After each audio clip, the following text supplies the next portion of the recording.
Imagine stepping back into a world ravaged by war, where every corner could hide a threat, and every hallway echoes with the memory of battles long past. This is the experience of Gears of War Reloaded. From the moment you pick up the controller, you're thrust into Serra, a planet teetering on the brink of annihilation, and you're not just observing the chaos, you're part of it. The campaign carries you through a meticulously designed sequence of battles that feel both familiar and surprisingly fresh. Cover is not optional, it is essential. Each Lancer shot you fire, every carefully timed active reload, resonates through your hands thanks to the DualSense controller's adaptive triggers. The tactile thrum as a chainsaw revs, the subtle vibrations when a grenade lands nearby. It's an orchestra of chaos that makes every encounter feel immediate, visceral, and utterly absorbing. The narrative is lean but impactful. You follow Marcus Phoenix, Dom Santiago, and Delta Squad as they navigate ruined cities, subterranean tunnels, and desolate wastelands, carrying the weight of humanity's survival on their shoulders.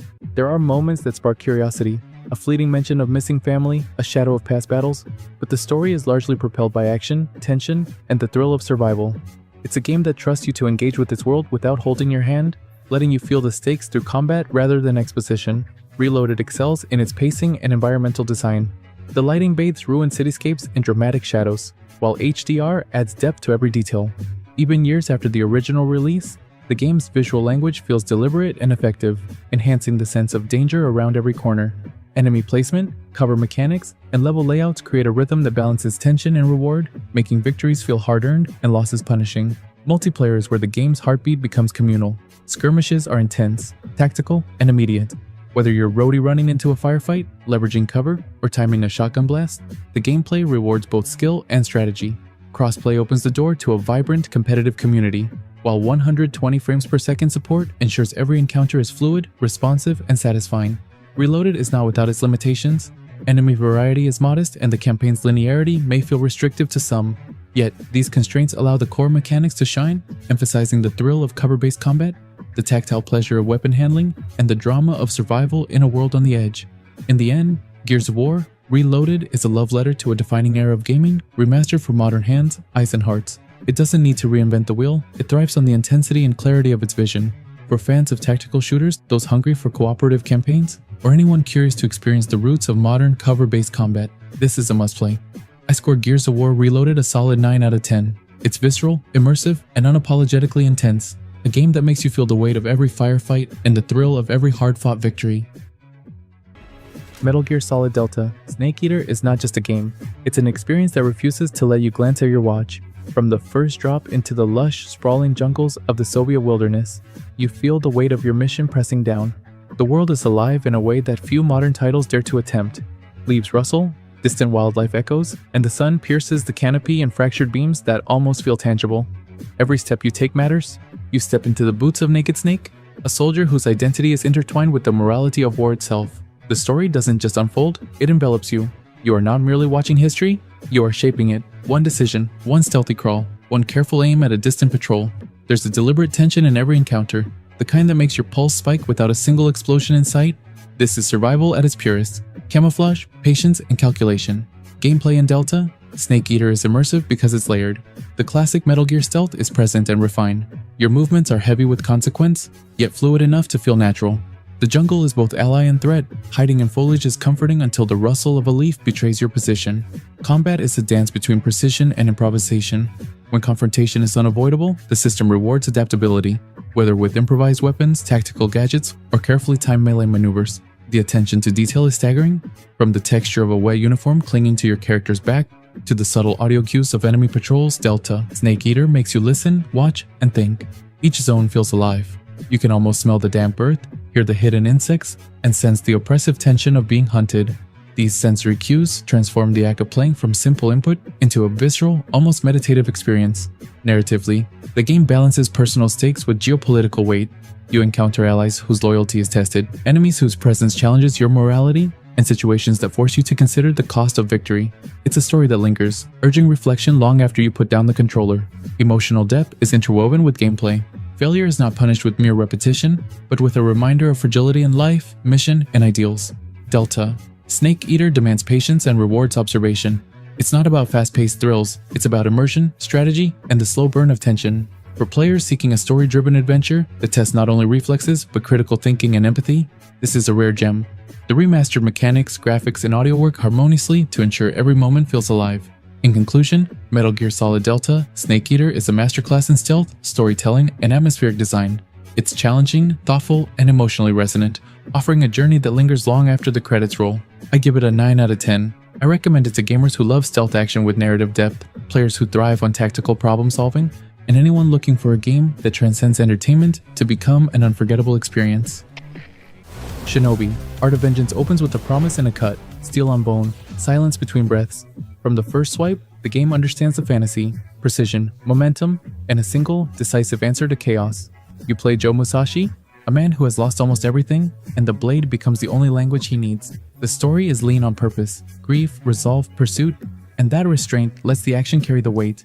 No melodrama, no filler. Just a focused march toward the heart of E&E's war machine, one room at a time. What surprised me isn't merely how good it looks, hand-drawn frames that feel alive, backgrounds that fight for your attention, but how good it feels. Movement is silk. Double jump to air dash to wall run to grapple becomes one sentence spoken without stutter. Combos rise and fall like breath, light into heavy, cancel into throw, punctuated by that crisp execution that cleaves through a weakened foe and slingshots you into the next target. The inputs are readable, the feedback is immediate, the rhythm is addictive. Then the tempo changes, shields appear, snipers cage the air, brutes demand armor breaks before they yield. You reach for ninpo, fire that carves space, water that saves a run, the serpent that swallows a crowd, and you learn to spend power with intent. Trinkets reshape your approach, more lifesteal for greedy strings, longer invincibility for brazen gaps, meter builds that reward audacity. It invites mastery without scolding curiosity, levels sprawl without wasting your time, linear lanes bend into side pockets, challenge rifts dare you to thread needles with perfect timing. Elite encounters lock the doors and ask what you really learned. Failures are quick, fair, and oddly energizing. Success feels earned because the path is legible. The rules are consistent, and your tools are always the answer. Bosses are theater, patterns escalate, arenas evolve, and the final 30% of each fight becomes a negotiation between nerve and knowledge. When it clicks, the game lets you perform. No button mashy blur, just clarity under pressure. It isn't flawless. The camera can crowd when the screen erupts. The narrative stops where it starts. But the cadence of play, fight, flow, find, repeat, never dulls. It respects your time, rewards your attention, and leaves the sort of muscle memory that lingers after the credits. If you prize expressive combat, exacting platforming, and clean, readable challenge, this belongs on your list. I scored a 9 out of 10 and can easily recommend it to you all. If you're stepping into OFF for the first time, prepare yourself for something unlike anything else you've played. From the moment the game begins, you're not just guiding a character, you're navigating a world that seems to have its own consciousness. The protagonist, known simply as the Batter, carries a mission so solemn, it radiates through the very atmosphere of each zone. You, as the player, are not just a spectator, you are a presence, a guiding force, and at times, a silent witness to a narrative that asks more questions than it answers. The visual style is deceptively simple. At first glance, the minimalistic, pixelated environments might seem unremarkable. Yet the longer you linger, the more unsettling details begin to emerge. A hallway that appears empty holds clues. A character that speaks in measured, cryptic sentences reveals layers of personality in mere fragments. Every zone feels deliberately off-kilter, from rooms filled with seas of plastic and electricity drawn from meat, to offices where the NPC's monotony hides subtle riddles waiting to be unraveled. These environments are not just backdrops, they are active participants in the storytelling. Gameplay mirrors this duality. The combat system is straightforward at its core, turn-based and governed by elemental strengths and weaknesses. Yet, each encounter carries tension. The batter's swings, the timing of your actions, and the unpredictable nature of certain enemies transform what could be rote RPG grinding into something that demands presence and attention. New boss encounters and added nuances in this remaster elevate these moments, making them feel narratively consequential rather than arbitrary obstacles. The soundtrack, a reinvention in this edition, pulses through every interaction with uncanny precision. It's not merely background music, it sets the emotional tone, coloring your perception of each zone, and subtly influencing the way you approach combat and exploration. It reinforces the game's unsettling nature, accentuating its surrealism without ever distracting from the gameplay. OFF thrives in its willingness to defy expectations. Puzzles are rarely straightforward, clues are scattered, sometimes in plain sight, often in the margins of dialogue or environmental design. Success demands observation, curiosity, and patience. When you finally connect the dots, the satisfaction isn't just in completion, it's in having pieced together a world that initially seemed unknowable. The Judge, a spectral guide with a penchant for cryptic advice, adds another layer of psychological depth, making the game feel alive, reactive, and occasionally disquieting in its awareness of you. Ultimately, OFF is more than a game. It is an immersive exploration of morality, purpose, and perception. It's unsettling, challenging, and deeply rewarding. The balance between minimalistic design, strategic combat, and thought-provoking narrative creates an experience that lingers long after the final boss falls. If you enjoy games that blend existential storytelling, surreal environments, and strategic combat, Off is an essential journey. I score Off a 9 out of 10. It's a game best suited for players who appreciate cerebral, unconventional RPGs and who don't mind being challenged, perplexed, and immersed in a world that refuses to be ordinary. Imagine waking up in a vast sun-bleached desert with nothing but a glinting sword beneath your hand. The sword isn't just a weapon, it's your board, your vehicle, your wings. From the first glide over sand and snow, Sword of the Sea grips you with a sense of motion so fluid, so precise, that it feels like the world itself is breathing under your control. Every jump, every twist, every surge across shimmering dunes feels alive. The physics here aren't just numbers, they're a living tactile rhythm. You can feel the sand give way under the edge of your blade, the snow compress, the water ripple. It's poetry in motion. The story unfolds gently, almost wordlessly, through ancient murals, scattered shrines, and environmental cues. You are an unnamed entity tasked with restoring water to a parched world, reviving long-forgotten magic. The narrative is intimate and evocative, not through exposition, but through subtle gestures. The spiraling of fish through the air, the slow return of greenery, the hush after each successfully triggered rune. Each chapter gives you a new vista, a new layer of the world to explore, and it rewards curiosity without ever forcing it. There's a sense of discovery here that goes beyond puzzles or objectives. It's about feeling the world wake up under your passage. Gameplay is a constant dance. The hover sword moves like a snowboard, a skateboard, a surfboard, all at once. Inputs are minimal, yet every trick feels precise. Even if you misjudge a landing or clip a corner, the system gently nudges you back, making you feel competent, confident, almost graceful. When you hit a jump and spin over an arch of sunlight-drenched waves, it's pure exhilaration. The world reacts to your speed and rhythm, slowing for reflection, speeding for thrill. It's a game that understands the cadence of emotion. There are moments where control shifts, riding giant sea creatures or facing action-heavy set pieces, and those can feel clunkier. A reminder that the game is best experienced in its natural flowing pace. But even those moments carry spectacle, awe, and a unique sense of scale, coupled with the music which swells and ebbs in perfect harmony with your movement.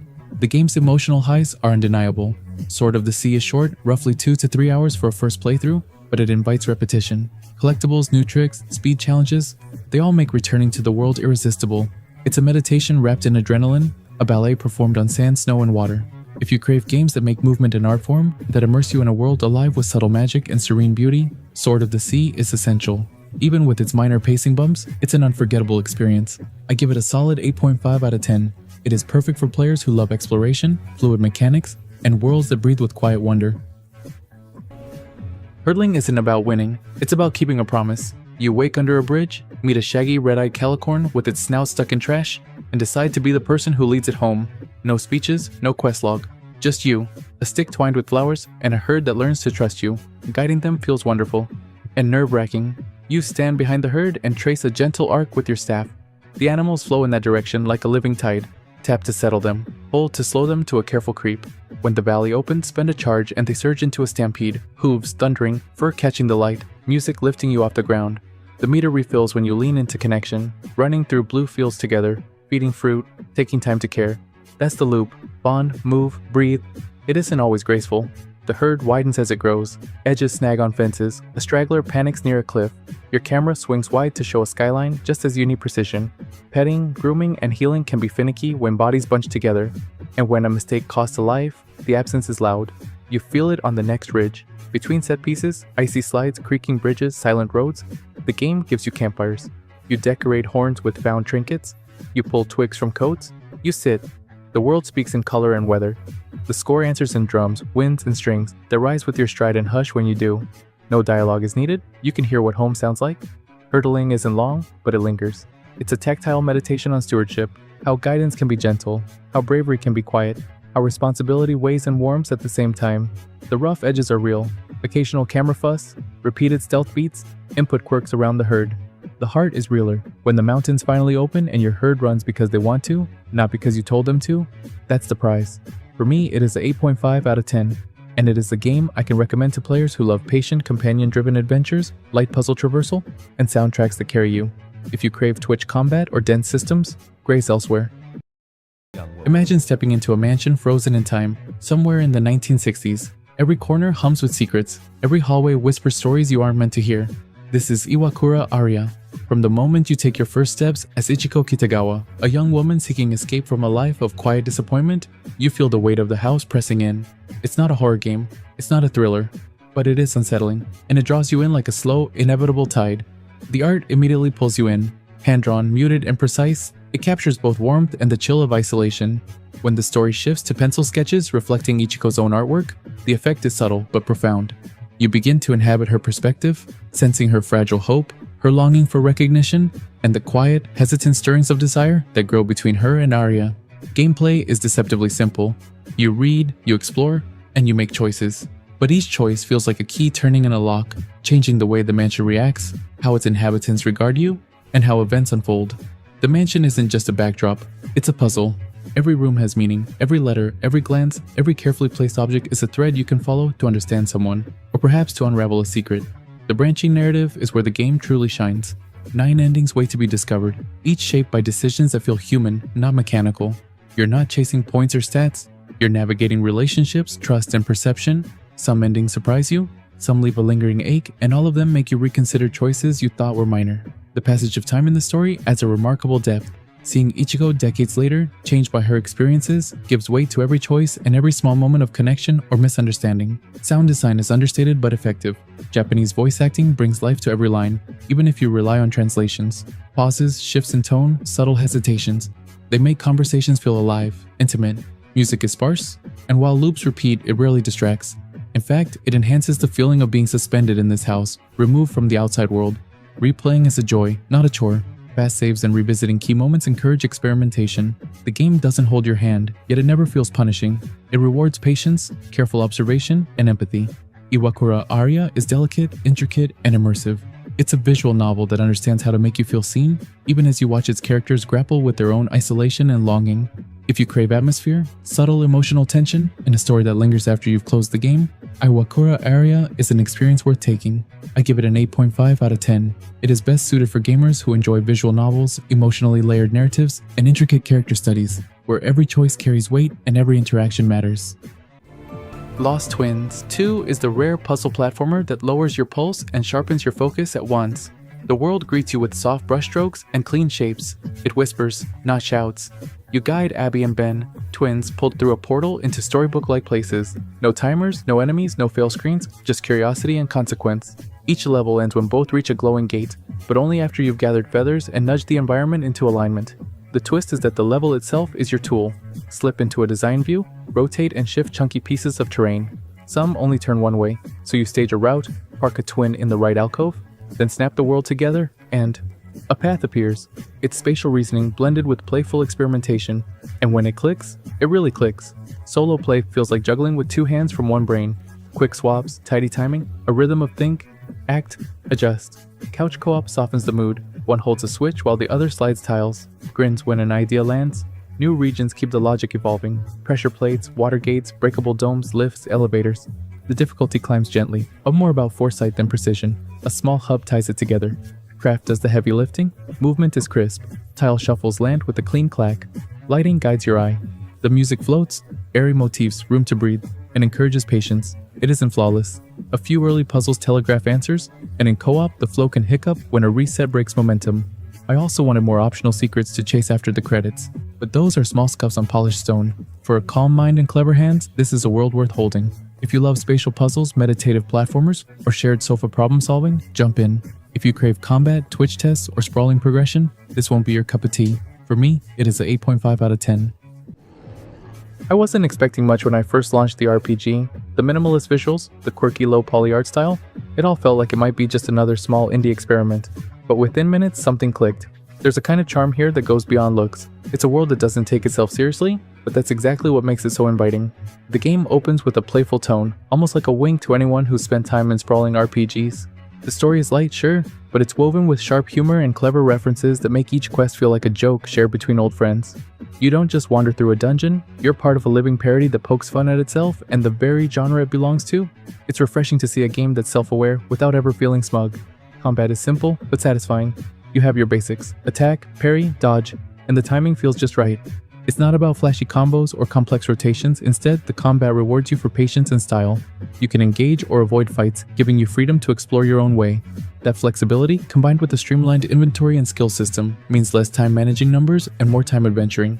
Exploration here isn't about uncovering a massive map with endless distractions. It's more intimate, like stepping into a cozy, colorful diorama full of little secrets and unexpected laughs. The world encourages curiosity. There are clever little Easter eggs and references that keep you smiling. The soundtrack and atmosphere add to that warm, inviting feeling, making it easy to lose yourself for hours without the usual pressure or grind. Now, it's not a perfect game. Occasionally, small bugs crop up, a jump disappearing here or there, but those moments are rare and don't break the flow. Instead, they feel like quirks of a game still finding its rhythm. What stands out most is how the game manages to balance simplicity and depth, delivering a genuinely rewarding experience without overwhelming you. If you've ever loved classic RPGs but wished they had a sense of humor and didn't take themselves too seriously, this is a gem waiting to be discovered.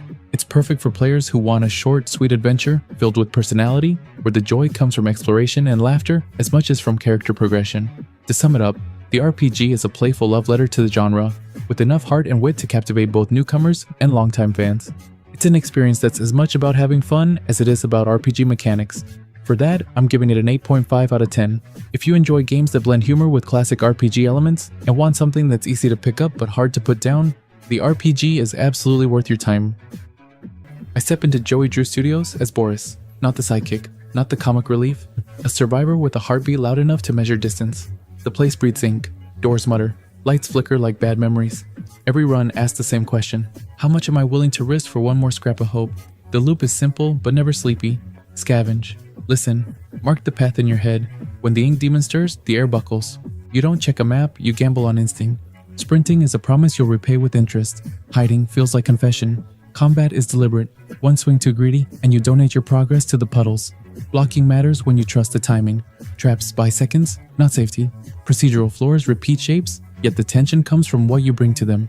Tiny victories, opening a locker with shaking hands, threading past a patrol, finding soup when stamina frays, stack into momentum, then a dead end stops your lungs. You turn, and the hall is now a decision you don't want to make. Atmosphere does the heavy lifting. Rubber hose smiles twisted just a degree too far. Machinery hums like a distant choir. The safe house is warm only because the rest is cold. Bits of lore surface as audio and scenery, not lectures. You assemble meaning the way Boris assembles tools, piece by piece, grateful for what fits. It's not about jump scares, it's about pressure. Runs feel best in short sessions, 2, 3 descents, then breathe. Play longer and the repetition shows seams, especially when rooms echo themselves or loot dries up. Even then, the moment you hear that wet heartbeat, your body remembers why you stayed. For me, Bendy, Lone Wolf is a focused, ink-black survival study, better felt than explained. If you crave systems that reward patience, route planning, and listening more than looting, it's easy to recommend. If you want big set pieces and loud upgrades, this won't convert you. I scored an 8 out of 10. Before you press play, stand in your quiet room and listen. Now imagine the room listens back. That's broken lore. Don't watch. A first-person descent into an apartment that won't stay still. You're Shinji, a shut-in orbiting a screen's glow. One night the routine fractures, parents cut support, a friend pleads, a knock lingers. The air turns heavy, surfaces seem to breathe. Then the eyes arrive, patient, unblinking, everywhere. Moment to moment. This is movement and noticing. Laptop pings. A phone that rings a beat too late. The peephole, daring you to look. You walk, you listen, you hesitate. And hesitation has consequences. When the Hyakume starts watching, your job isn't to fight, it's to endure. You hunt the eyes tucked into corners and outlets and stains, and every missed glance feeds the thing that wants you afraid. The apartment is a character, dingy, narrow, full of dead ends, light pools and sickly pockets, a delivery smile that's a little too wide, electronics twitch awake, mostly silence. Later, music creeps in like a verdict.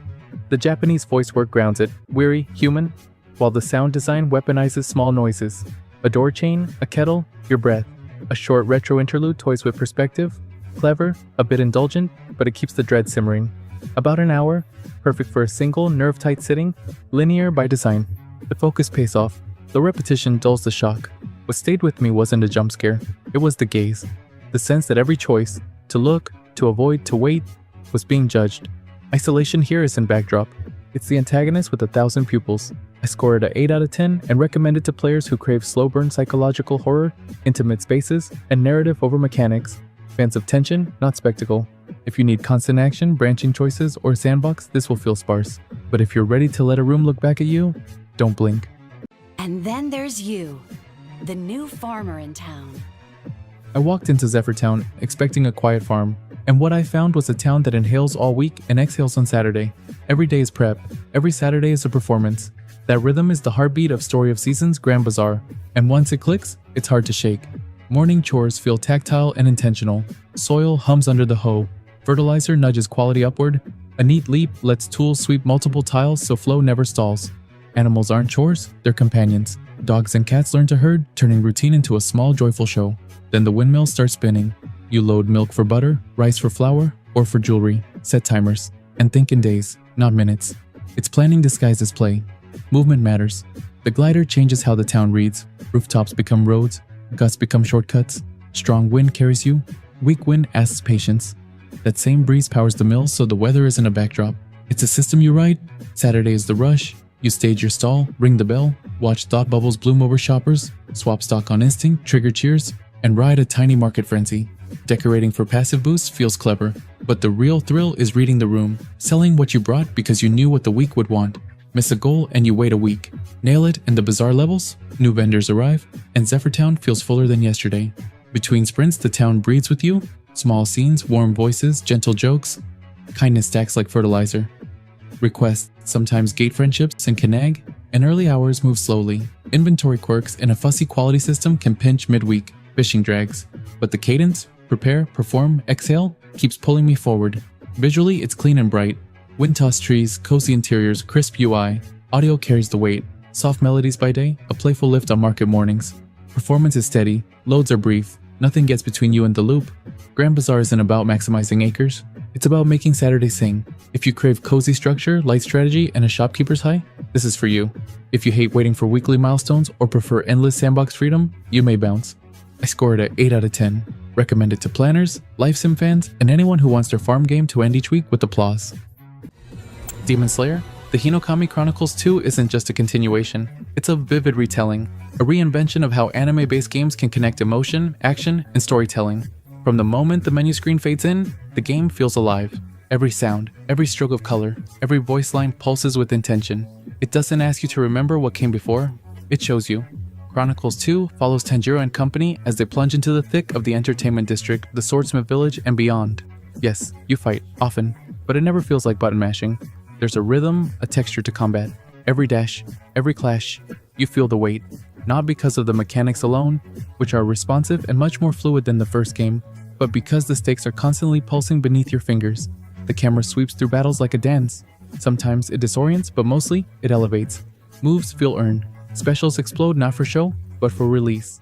When you unleash a finisher, it doesn't feel like fireworks, it feels like closure. Story mode shifts between high-tension set pieces and slower, quieter exploration. And while some of those in-between moments drag, they also offer space to breathe.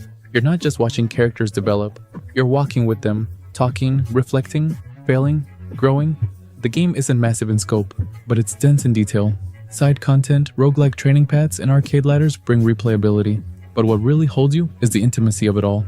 Chronicles 2 doesn't shout, it simmers. Visually, it never stumbles. Animations bloom with intent, textures are cleaner, lighting is more mature. The audio tells its own story if you let it. You can hear exhaustion in the breathing, courage in the silence. This is not a game for everyone.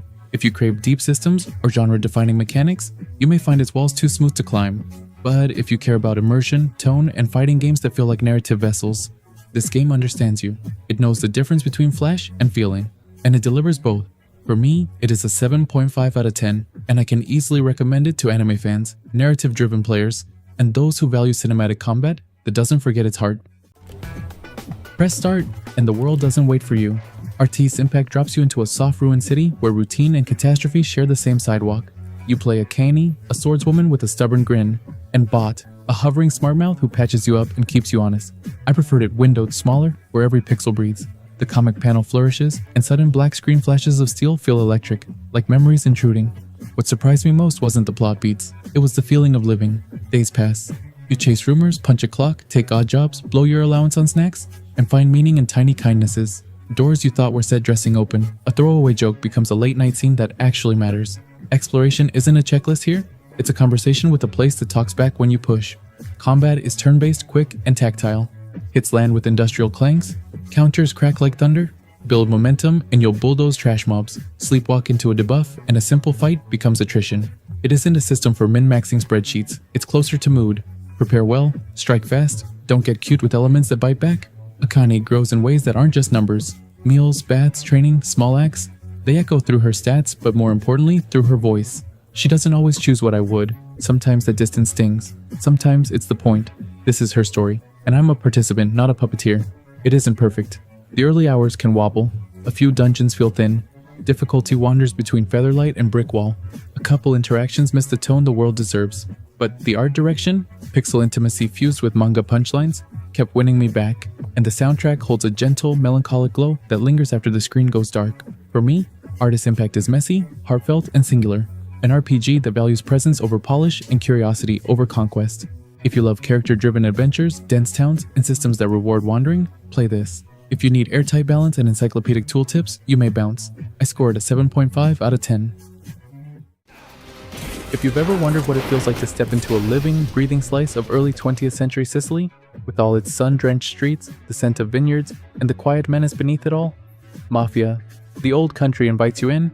But this isn't just a postcard from the past, it's a story told in close-up, with grit, tension, and moments that linger long after you put down the controller.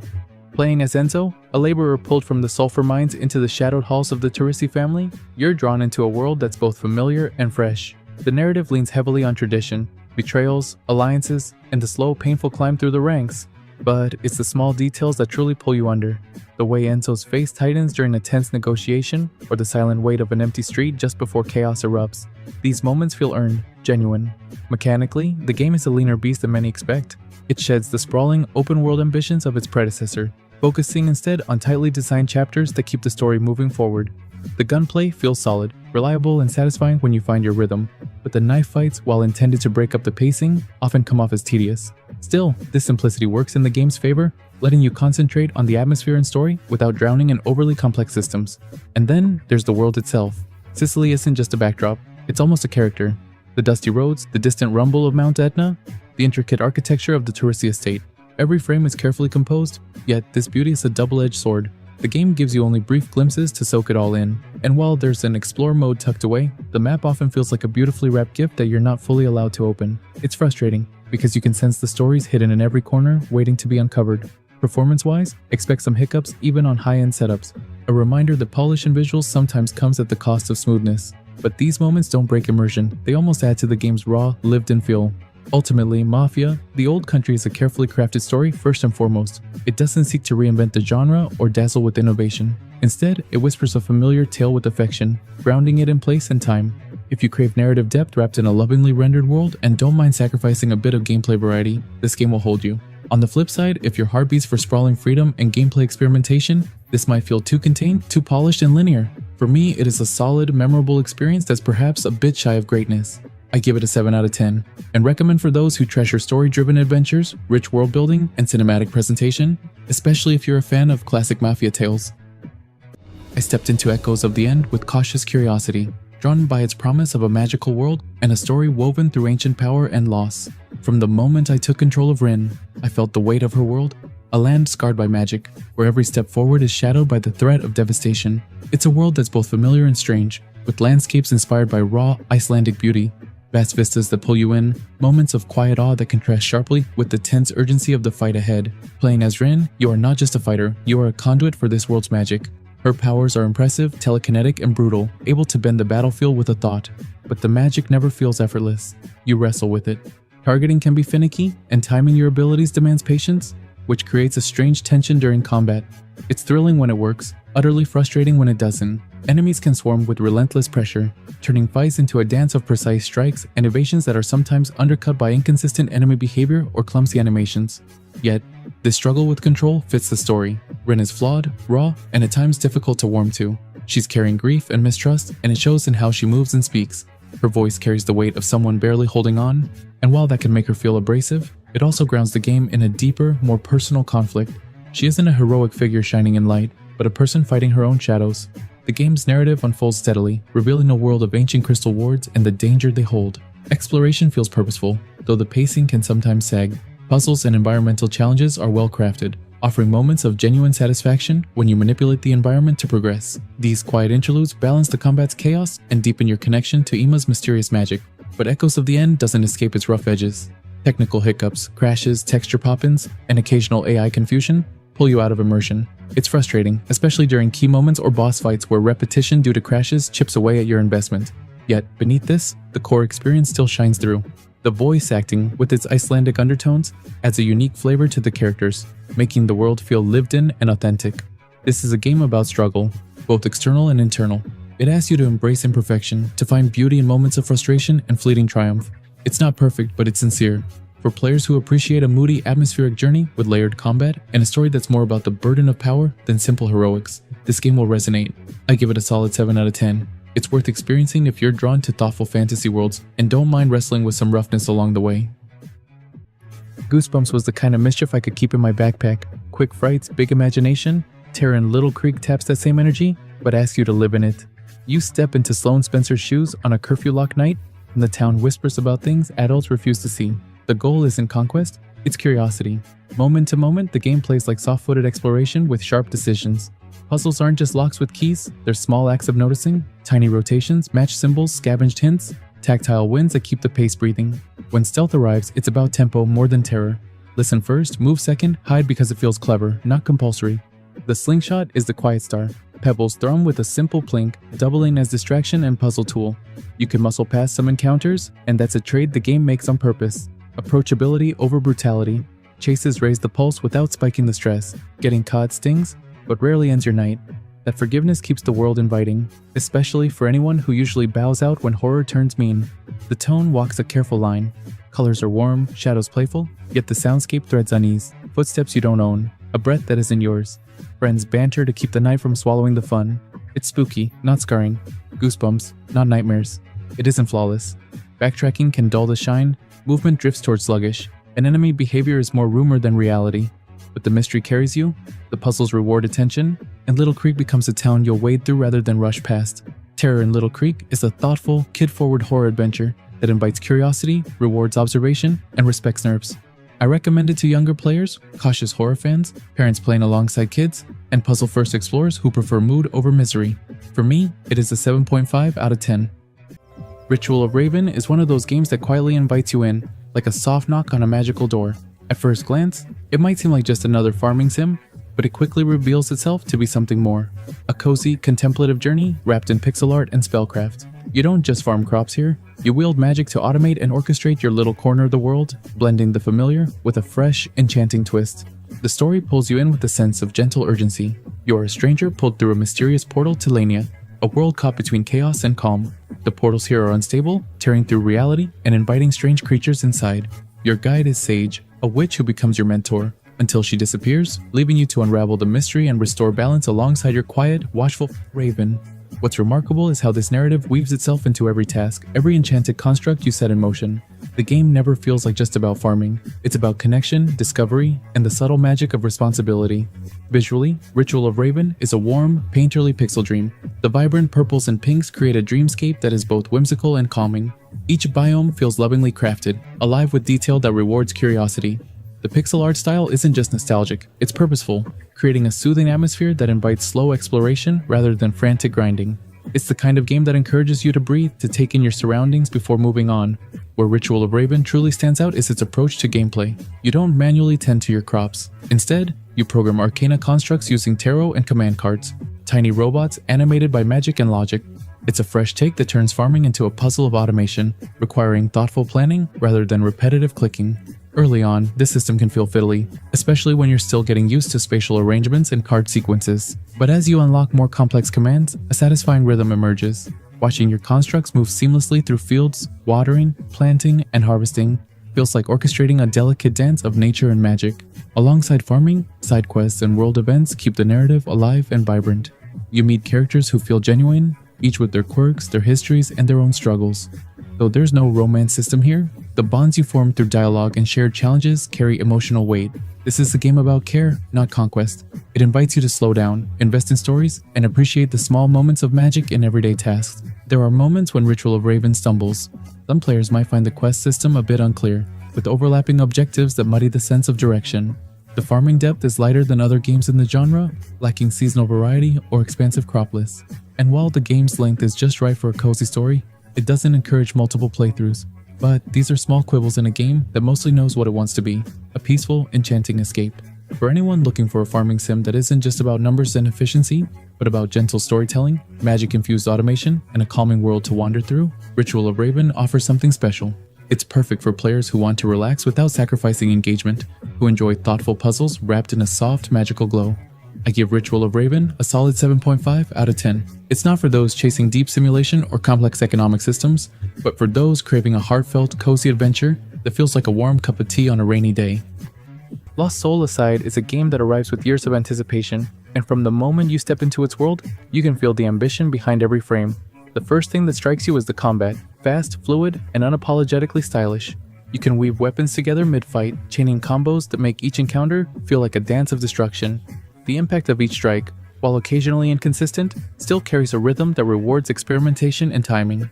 Boss fights become thrilling arenas where you are constantly challenged to adapt, to read movements, and to use every tool at your disposal. They are more than obstacles, they are performances designed to make you feel like the hero of an action anime. The game's world is visually impressive, with lighting and particle effects that heighten the sense of spectacle. Yet, while the environments shine in many moments, there are glimpses where textures or animations feel unfinished, small reminders of the long and turbulent development cycle. These moments do not break immersion, but they occasionally pull you out, making the world feel slightly uneven. The story carries the game forward, but it is straightforward and sometimes forgettable. Characters deliver their lines with earnestness, but the emotional resonance is muted. The narrative serves more as a scaffold for combat than as an emotional journey.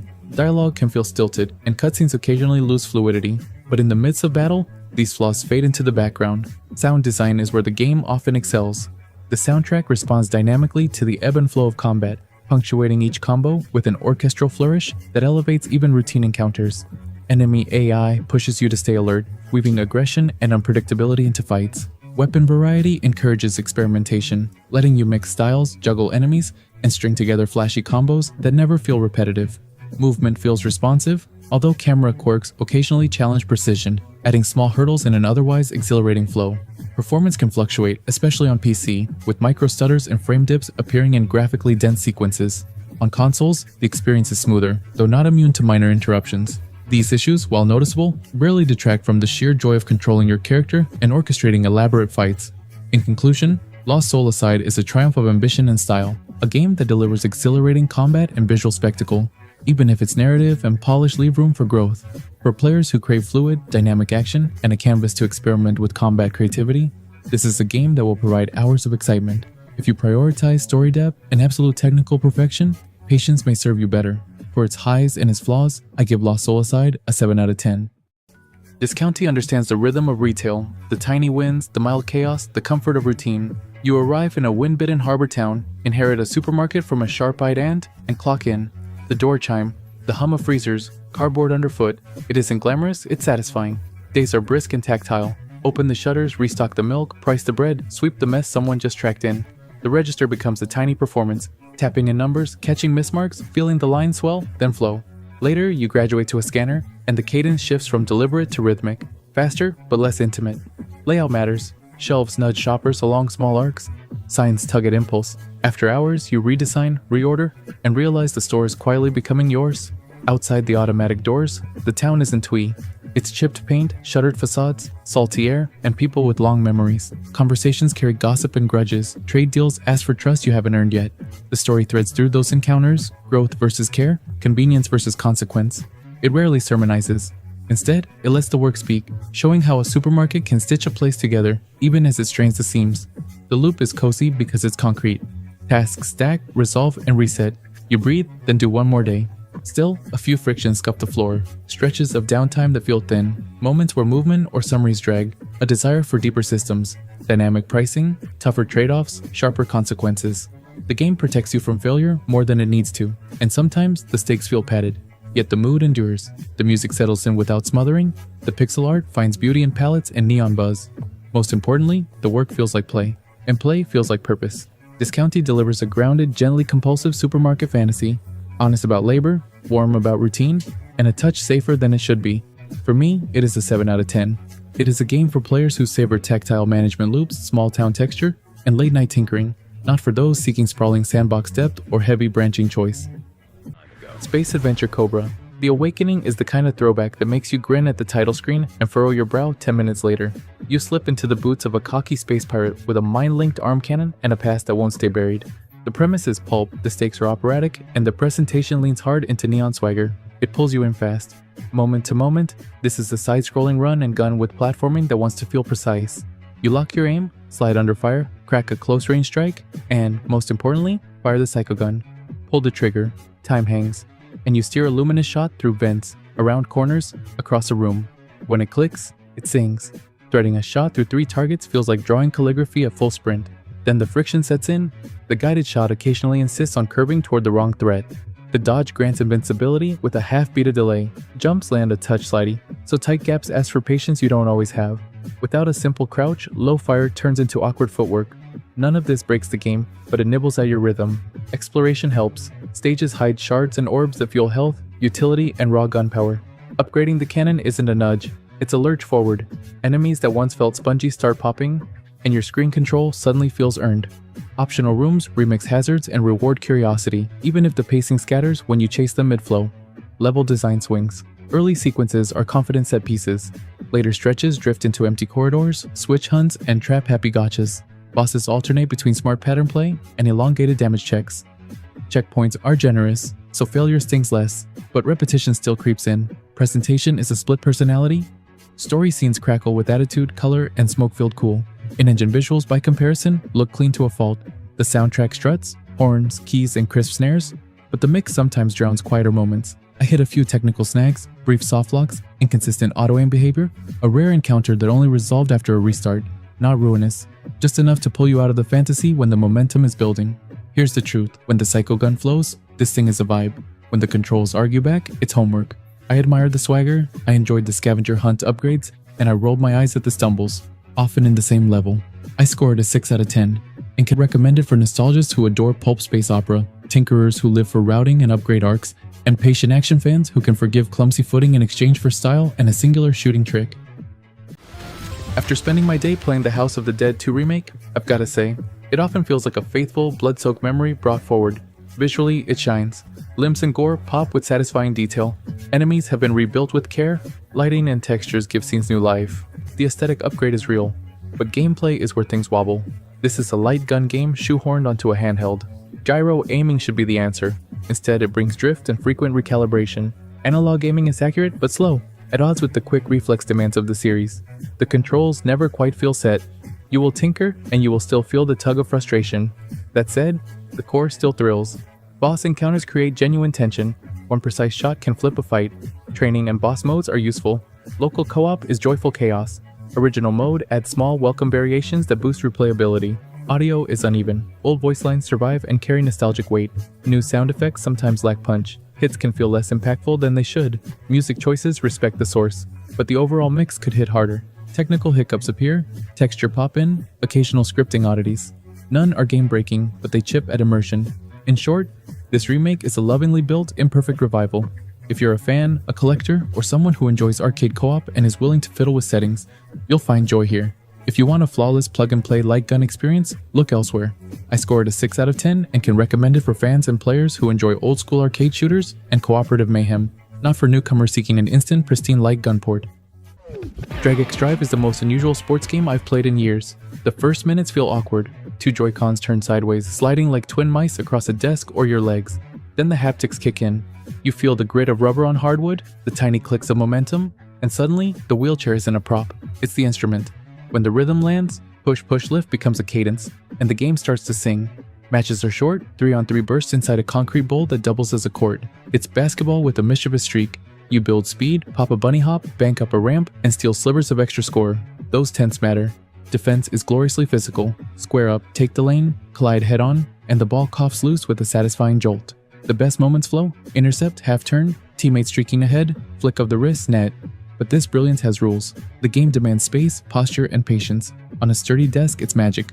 On a lumpy couch, it's chaos. Precision comes from relaxed arms and deliberate strokes. Brute force only burns your forearms and dulls accuracy. Learning to break one wheel while pushing the other, those hairpin turns, feels great when mastered and miserable when you're off by a centimeter. Shooting is generous by design. If your body is lined up, the arc often cooperates, even when your flick felt scrappy. that keeps momentum high, but it also blurs feedback. A miss can feel mysterious. Camera angles sometimes hide the rim at peak velocity, so you trust timing more than sight. It's exhilarating and occasionally exasperating. Between matches, the park is a training yard. Obstacle sprints, rebound scrambles, jump rope gauntlets.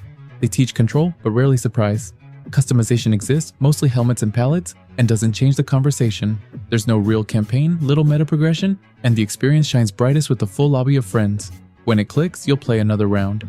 When it doesn't, you'll wish there was more to chase. I scored a 6.5 out of 10. If you need traditional controls, robust progression, or long solo sessions, hold off. Valiant Tactics opens with a premise that should feel familiar to anyone who's ever dreamed of reclaiming a fallen kingdom, a murdered king, a usurped throne, a loyal knight, assembling a team of heroes to restore honor to a shattered realm. On paper, it's the stuff of high fantasy, but once you dive in, what you get is something far more restrained, far more mechanical, and frankly, far less magical than the promise suggests. This is a turn-based roguelite RPG where every hit lands, no hit chance RNG, every swing of a sword, every arrow loosed connects. That alone is a bold choice. It removes the chaos that usually defines turn-based combat and replaces it with a kind of strategic purity. You're not gambling, you're solving, planning, waiting, choosing the right moment, and that should feel empowering. But instead, it starts to feel clinical, predictable, even repetitive. Combat is where you'll spend most of your time, but it rarely sings. The lack of satisfying audio feedback, the absence of visual flourish when you land a powerful hit, the token-based characters, these things chip away at immersion. Battles become more about endurance than excitement. There's no tension, no build-up. You're making decisions, sure, but you're not feeling them. And that's the issue that runs deep through Valiant Tactics. It's full of decisions that you don't feel. Unlocking classes takes time, often forcing you to play with builds you may not enjoy. Events pop up between battles offering branching choices, but they lack weight. They rarely ripple forward. Your party moves forward on a static path, facing the next battle, the next shop, the next random encounter. The world never unfolds, it only presents. That said, it's not without merit. The art is genuinely impressive for a small-scale title. There's a handcrafted look to the environments and UI that shows care, and the decision to eliminate mischances, while divisive, does create a chess-like clarity in how you plan turns. It's not dumbed down, it's not lazy, it's just sterile. Valiant Tactics isn't broken, it's just not alive. If you're hoping for a journey, for a world that pulls you in and characters that leave a mark, this isn't the game that will give you that. I scored a 4.5 out of 10, and I cannot recommend this to my viewers